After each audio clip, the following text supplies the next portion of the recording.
मीरपुर खास महकमा सियाहत और सकाफत डिविजनल इंतज़ामिया और मैंगो फेस्टिवल मैनेजमेंट कमेटी की जानिब से शहीद बेनज़ीर भुट्टो मैंगो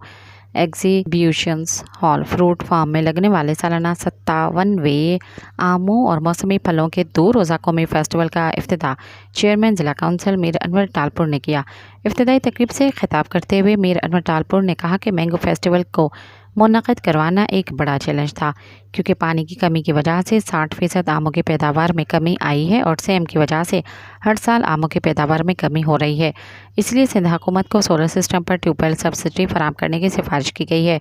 उन्होंने मज़ीद कहा कि मैंगो फेस्टिवल को कामयाब बनाने में मैनेजमेंट कमेटी डिविजनल इंतज़ामिया और आबादकारों के शुक्रगुजार हैं। तकरीब से खिताब करते हुए कमिश्नर फैसल अहमद उखैली ने कहा कि फ़ेस्टिवल को मुनक़िद करने में बहुत से चैलेंजेस का सामना करना पड़ा। उन्होंने ऐलान किया कि मीरपुर खास एक प्यारा शहर है, मैंगो फेस्टिवल को हर साल हर सूरत में मनाया जाएगा और कहा कि मैंगो फेस्टिवल को कामयाब बनाने में महकमा ज़राअत, आबादकारों, स्टेक होल्डर्स और मीरपुर खास के शहरियों का शुक्रगुजार हूँ। Deputy commissioner doctor Rashid Masood Khan ने अपने खिताब में कहा कि मौसमी तब्दीलियों के बायस मसाइल थे, जिसकी वजह से आबादकारों को मुश्किलात का सामना करना पड़ा। इस सूरत हाल में आबादकार और महकमा ज़राअत मुबारकबाद के हक़दार हैं, जो कामयाब फेस्टिवल में मददगार साबित हुए हैं। इस मौके पर chairman mango festival management committee Raees Arif Khan Burgali ने कहा कि मैंगो फेस्टिवल को मुनक़िद करने की बहुत सी मुखालफत की गई, लेकिन कमिश्नर फैसलाबाद उखैली, चेयरमैन ज़िला काउंसिल मीर अनवर टालपुर और मैनेजमेंट कमेटी के अरकान की काविशों से फेस्टिवल कामयाब हुआ और कहा कि 60% बागात में आम ख़त्म हो चुके थे और कहा कि फेस्टिवल में आमों के 60 स्टॉल पर आमों के 396 इक़साम रखी गई हैं। तकरीब में director general agricultural research Mazharuddin Kerio, additional commissioner Subhash Chandra, additional commissioner Syed Ibrar Ali Shah, SSP doctor Sumair Noorchanna, additional deputy commissioner Mohammad Ali Baloch, additional deputy commissioner Faisal Ali Soomro, focal person Gairam Baloch, executive director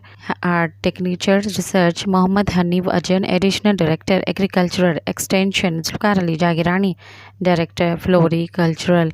Shafiqur Rehman Memon और मुतल्लिक़ा अफसरान मैंगो फेस्टिवल मैनेजमेंट कमेटी के मेंबरान और आम लोगों बड़ी तादाद में मौजूद थे। 2 रोज़ा आमों के फेस्टिवल में महकमा सियाहत और सकाफत की जानिब से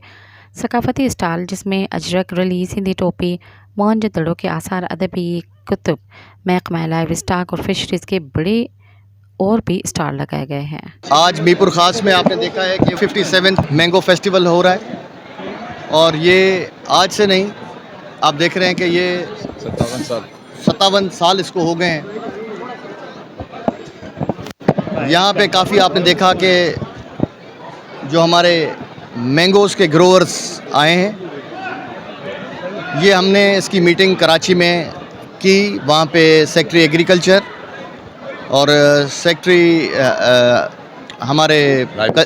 कल्चर के और मिनिस्टर फिशरीज़ और लाइफ स्टॉक और इंफॉर्मेशन के सेक्रेटरी, दीगर और भी डिपार्टमेंट्स के लोग सारे आए हुए थे। वहाँ पे लोगों ने बताया कि मैंगोज़ जो इस दफ़ा हुआ है उसमें ज़मींदारों को काफ़ी नुकसान भी हुआ है, क्योंकि वो साइज़ मैंगो का जो है वो ज़्यादा नहीं बढ़ सका है और उसकी वजह से मैंगो की जो काश्त है दिन ब दिन आप देख रहे हैं कि ये जो ज़मींदार हैं यहाँ के, जिनके अपने बागात हैं, वो अब इंशाल्लाह ताला एग्रीकल्चर डिपार्टमेंट साथ के मिल के, क्योंकि उनकी टीम्स भी आई हैं, ایک تو سارا کلائمیٹ چینج کی وجہ سے آموں کو بہت نقصان ہو رہا ہے. آپ دیکھ رہے ہیں کہ باغ جو ہیں جو ایک نئی بیماریاں آ گئی ہیں اس میں, اور کلائمیٹ چینج کی وجہ سے ہمیں اب ان پہ نئی دوائیاں جو ہیں ایگریکلچر ڈپارٹمنٹ ان کو دستیاب بھی کر رہا ہے, اور اس کے بعد ہم اس پہ میٹنگ بھی کریں گے ایگریکلچر منسٹر کے ساتھ. اور آپ دیکھ رہے ہیں کہ یہاں پہ اس وقت بہت ساری اقسام لگی ہیں, تو ہمیں اس کو بچانے کے لیے, کیونکہ سندھڑی آم جو ہے میرپور خاص کی ایک سوغات ہے جو پورے ورلڈ میں جانا جاتا ہے. ہمارا پڑوسی ملک انڈیا سے بھی آم آتے ہیں, امریکہ میں میکسیکو ہے وہاں سے بھی آتے ہیں, اور بھی دیگر ممالک ہیں جہاں سے آتے ہیں, مگر سب سے میٹھا آم سندھ کا ہے جس کو سندھڑی کہا جاتا ہے, یا پنجاب کا چوسا پوری دنیا میں مشہور ہے. سبسکرائب کयो عوامی نیوز HD کے ऐं ताज़ा तरीन ख़बरुनि लाइ ॾिसंदा रहो अवामी न्यूज़ HD.